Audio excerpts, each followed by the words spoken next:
The fluorescent lights of the shop buzzed overhead, casting a sterile white glow over the mismatched furniture and faded posters of cartoon animals.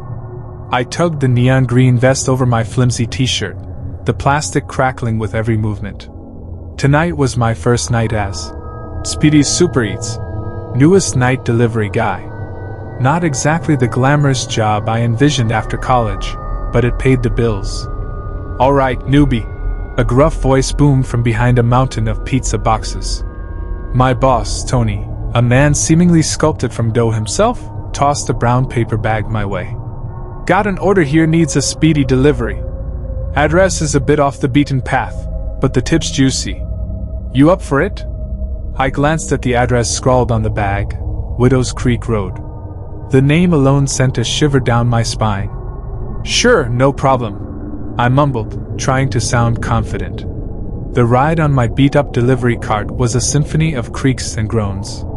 The air grew thick and humid as I ventured further from the neon-lit cityscape.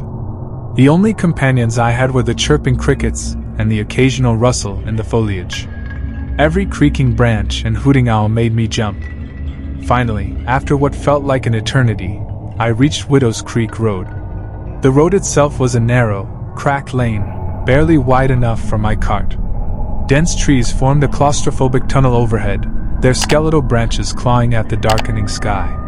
Streetlights were a distant memory, leaving me to rely on the dim glow of my phone's flashlight. Minutes ticked by, marked only by the rhythmic hum of my cart's wheels. The address on the bag, 13, Widows Creek, seemed to mock me.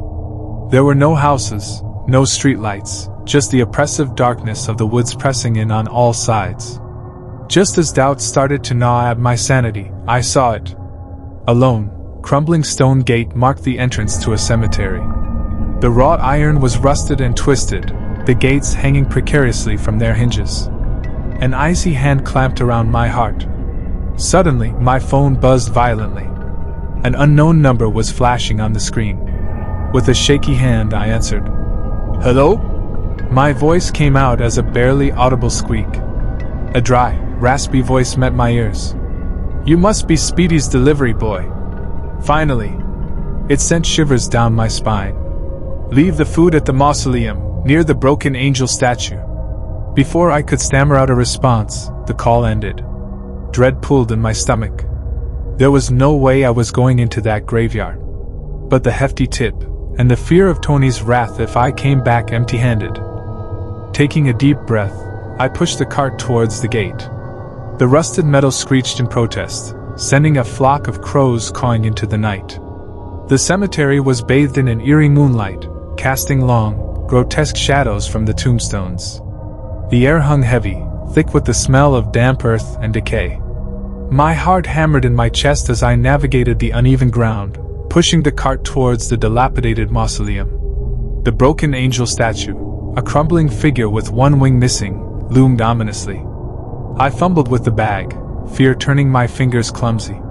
Just as I placed the food on the moss-covered steps, a twig snapped behind me. I spun around, my flashlight beam cutting through the darkness. A figure stood shrouded in the shadows, its form obscured by the night. My breath hitched in my throat. "Hello?" I croaked, my voice strained. The figure remained motionless, silent. Then, it took a step forward. Moonlight glinted off, bone. It was a skeletal figure, clad in tattered rags, its empty eye sockets seeming to bore into me. A primal scream ripped from my throat. Adrenaline surged through my veins, and I turned on my heel, sprinting back towards the gate. I could hear the creature clattering after me, its raspy breaths echoing through the graveyard. I stumbled over uneven ground, the cart clattering behind me. My lungs burned, and my legs felt like lead. I reached the rusty gate, fumbling with the latch. Finally, it swung open, and I scrambled through, slamming it shut with a resounding clang. Panting, I turned and looked back. The figure stood just outside the gate, its bony hand reaching through the bars, clawing at the air. My scream died in my throat. It had followed me. Tears streamed down my face as I turned and ran. I didn't stop until I reached the outskirts of town, the lights a beacon of safety. I collapsed on the sidewalk, gasping for breath. My phone tumbled.